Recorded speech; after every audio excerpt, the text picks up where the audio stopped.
I'm flying something pretty cool, and it's a long way from home. Hello! We are boarding a plane, but it's small because it's only for 2 hours.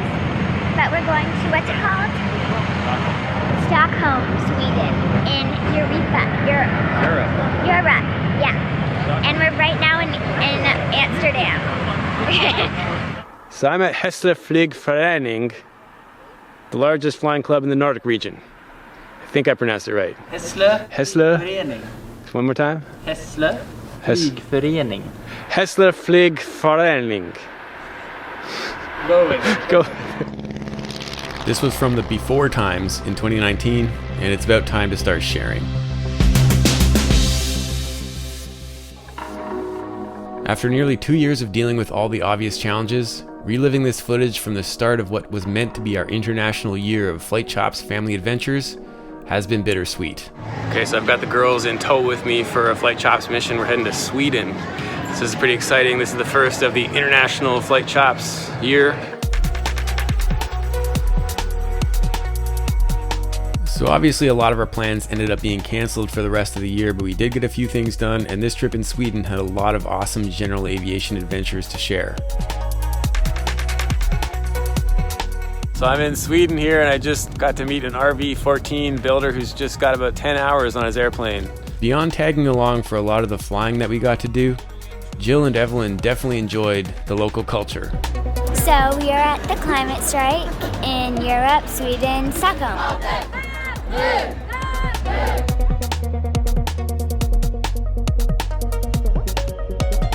We're here thanks to the gracious invitation of some passionate members of the flying community who are hosting us.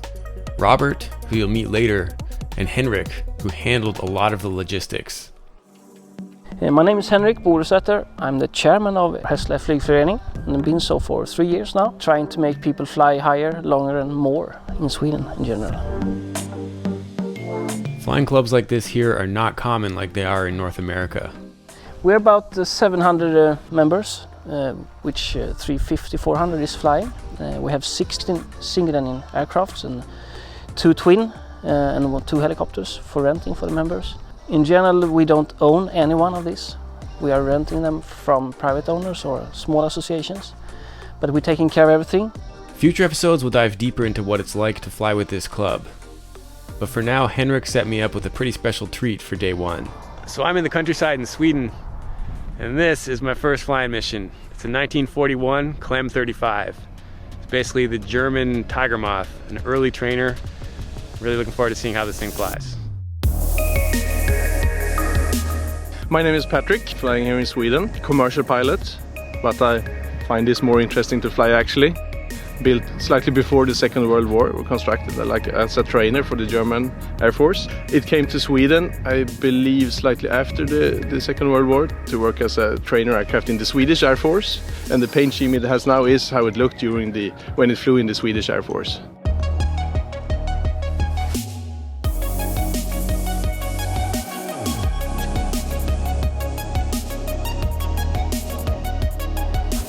You're gonna do most of the flying, and I guess you're gonna feel the nice harmony, the nice flying characteristics of the aircraft. Very light in the rudder forces and so on, so it flies beautifully. Stick, pedals, and then you have your airspeed there. Okay. And here is the magnetos. Then we have, it's called a primer pump in the back, a little extra fuel tank with some fuel. I give it some pushes, priming the engine. And now I put the throttle like a centimeter up, magnetos is off.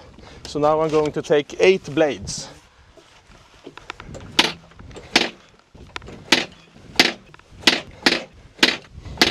8. See if it's dropping any fuel. I will give it some more priming with the primer pump. Now we switch the mags to on.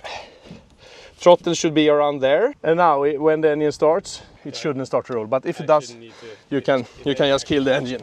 You can start it with exactly like a hand crank like that. Mm-hmm. There is no starter, no battery, anything in the aircraft, so you need to hand crank it. It is a hand. Okay. Yeah, but we always hand crank it. Okay. Contact.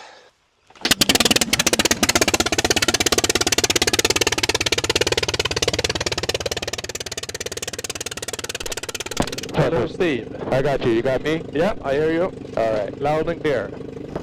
You know, you have no, in the back here, you have no gauges for oil temp or oil pressure or anything.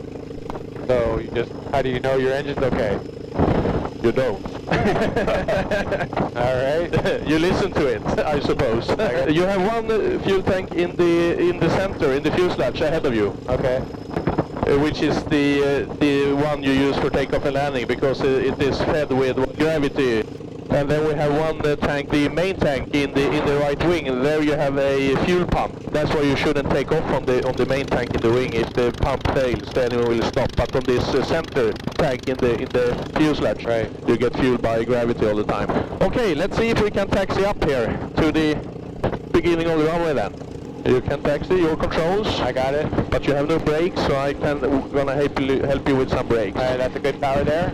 Yeah, this is good. All right, you want to dab me some brakes? There you go. There you go. Okay. And I'll go straight. Do have more power? Yeah, you can add more power. Do a run up here. Yeah. So you see the what shall we say, the platform to the right here? We can taxi up and turn around up there. Alright, is this engine rotating the standard direction or the other direction? This is standard direction, so when adding power you need the right rudder. Right, so we'll want to make a left turn to make this turn around then. That's a good idea. And if you're wondering how you could get to do this sort of thing, they've got a really elegant system set up at this flying club to help international pilots. We have a service called HFF All Inclusive, where we help people from foreign countries to get their license converted. And we also help them to check out and be able to rental the aircrafts we got. So you can get over here and get checked out and take their aircraft for a weekend or for a couple of days and educate Sweden and see what Sweden looks like from different parts.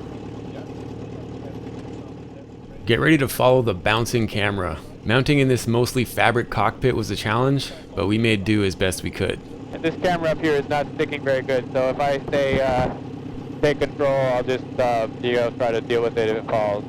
Alright, yeah. Are you ready? I'm ready. So I fly, you follow in the rudders? Yep. Taxi down here, and then we go down the hill. All 105 horsepower. You keep the stick back a little bit, and then we lift the tail somewhere around here on the little. There it starts to fly. Right. We have some crosswind from the right. Yep, I corrected that. And now we're airborne. Do you want to take it? I got it. Yeah, you're gonna need some right rudder. Climbing out with around 130 kilometers an hour, which is perfect. Roger. There you go. Okay. Yes, let's make a right climbing turn. And as you may feel, it's very sensitive. It's pretty light in the controls. Very light, yeah. Not only is the Klemm 35 light in the control inputs, but light in actual weight as well. The interesting thing is after the First World War, the Germans got this, I don't know what's called in English, but like the restriction how big engines they could have. So it only has 105 horsepower, which is fairly little. And due to that, they had to build an airplane around the engine that flies well with low drag. So the aerodynamics of this airplane, you can compare it in the Tiger Moth, the same era. But this one, I've been flying Tiger Moths like 20-25 hours, and this one flies much better. So the aerodynamics from the German aircraft is better. And that's just one of the many unique aspects of this airplane. You don't have a mixture in this airplane. So instead, as a normal, you regulate the amount of fuel going into the engine. In this one, you regulate the amount of air instead. So you can regulate the mixture by the air. There is the strange mixture, fresh air it says. But we seldom use it. We fly low and slow, so it goes at like full reach all the time. Okay. And it's fully aerobatic, but we don't fly that much of aerobatic with it anymore. It's an old lady. Yeah. We can continue the right turn another 90 degrees, so we head in more or less slightly west direction. Beautiful. Yeah. Now we are about 150 meters, which is 500 feet, and I think we can climb to another up to 200 meters or something. And alright, hold the heading about there. That's a good heading. So you got some radio towers over there, but no other obstacles to worry about. This looks good. Okay, so we are up at a good altitude, around 600-700 feet. You can lower the nose a little bit, and then we reduce the power to cruise, which is, well, you mostly go on how it sounds, and somewhere around here is a good cruise power. Yep. And the speed will increase to around 150, 160, 160 kilometers an hour. And the trim is this black knob on my left? That's correct. Yeah, it's a feather trim, a spring. Okay. So there are no trim rudders. You trim the forces out with a spring. Okay. You're gonna need a little bit more of right rudder to fly. There you go. The ball's coming into the middle. So let's do some wing rocks or some gentle turns and have a little feel for the aircraft. Ball's on a heading? Yeah. That's on. Keep the nose straight. You need quite a lot of rudder. Some more than that, as you feel, yeah. There you go. There you go. And I see we are descending a little bit, so if you could raise the nose just a couple of degrees. I'll just do like an S-turn now. Yeah. It's kilometers an hour and meters. We cruise around 150, 160 kilometers an hour. It's like 80 knots, 75 knots. Landing speed is around 50 knots on final, maybe 110 kilometers an hour. Is it similar to one of the other planes you have been flying, these chipmunks? And it feels a lot like a chipmunk. Yeah. The first airplane that we fly as Yellowbird pilots in the museum fleet back home is the Chipmunk. It's an awesome introductory warbird trainer, and it flies very similarly to the Klemm 35. How is that? Is that thing coordinated? I can't really... Yeah, that's coordinated. The ball is centered. Okay, beautiful. All right, do a 180, head back? Yeah, that's good. We can take a left turn and can also climb a little bit if you like. We can add some power. And as you may feel, I don't know, have you been flying in Tiger Moth anything? I have not flown Tiger Moth yet, no. When you fly a Tiger Moth, you get the wind in the back. This airplane, as you may feel, it's not that windy in the cockpit here. Oh, it's beautiful, yeah. No wind in the cockpit. Even though you sit in an open cockpit, it's pretty nice and calm. It's awesome, yeah. Clearly, Patrick considers the Tiger Moth to be a really good basis of comparison for warbird flying, and I look forward to sharing the process of learning to fly the one that we're restoring at the museum currently.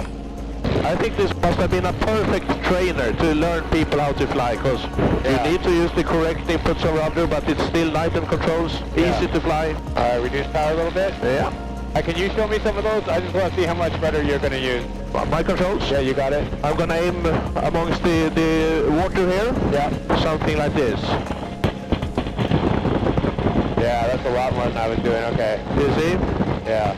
Your controls? Okay, I got it. Now we are back at the airfield actually. You see to the right here. Let's do a little flyby by the guys there. Cool. So we can get some nice shots. Nice day for flying. Our other main host here was Robert, and I can't thank him enough for how much time he spent with us. So right now we are at Medborgarplatsen in Stockholm, and I think this is the Friday for Future climate strike. I obviously didn't have a crew for this trip, so I appreciated that he picked up my main camera and got me a lot of B-roll for things like this Klemm flight. Do you see them on the runway there? I do see them, yes. Yeah, so I'm gonna pass them on the left to the right, and then we do a left climbing turn. Okay. Maybe they can have some nice footage. You okay buzzing the horses? The horses like this. Okay. Normally they chase the airplane. They think it's fun. Okay. There we are. Awesome.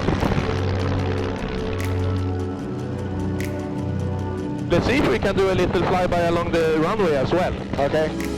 Do you want to fly more? Or? Yeah, I'll take control for that. Your controls? I got it. Okay, so the instrument I'm looking at is kilometers per hour. So the number is what matters. And you're saying go for 110 final? Yeah. Okay.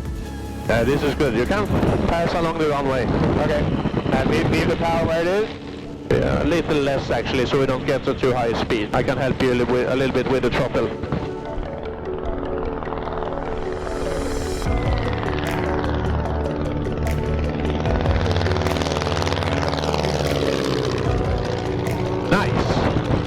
Alright, brake left. Yeah. And we can go straight ahead actually from this point.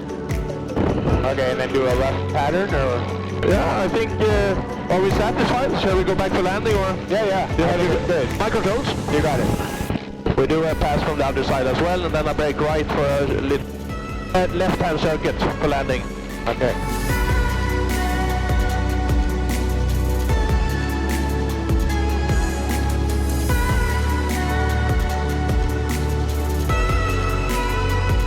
after this pass we brake to the right and then do a left-hand circuit. Okay.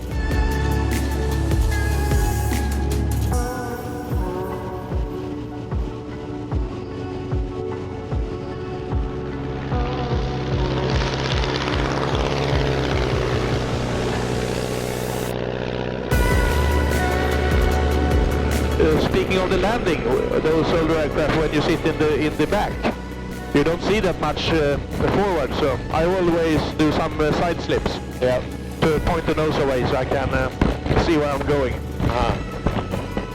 Take the fly around those houses down here.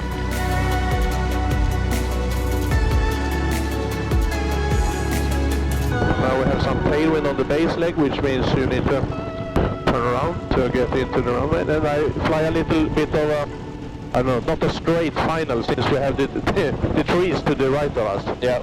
So I come in a little bit here from the side slipping as you see. Yep. And you have a good view of the runway. Yep. Speed should be coming down towards 110. Take 120 since it's a bit windy today. There we go. Still side slipping. Somewhere over the runway here. Exit the slip. Look to the sides and a 3-point land. Very nice. And keep track with the rudders. Yeah. Awesome. Yeah. We are down again. Beautiful.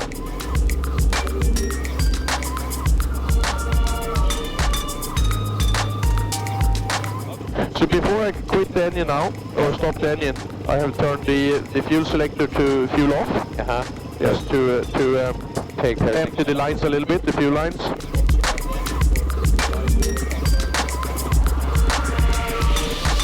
So it runs for a pretty good amount of time with the fuel off, eh? Yeah, it does. This is why people get in that trap where they can actually take off with the fuel off. Yeah. If they don't do their run-up and they just forget. Correct. So now the engine is done, ready to be stopped, which we do with the magneto. So I just turn the magneto stop. Oh, you're not going to let it run itself out?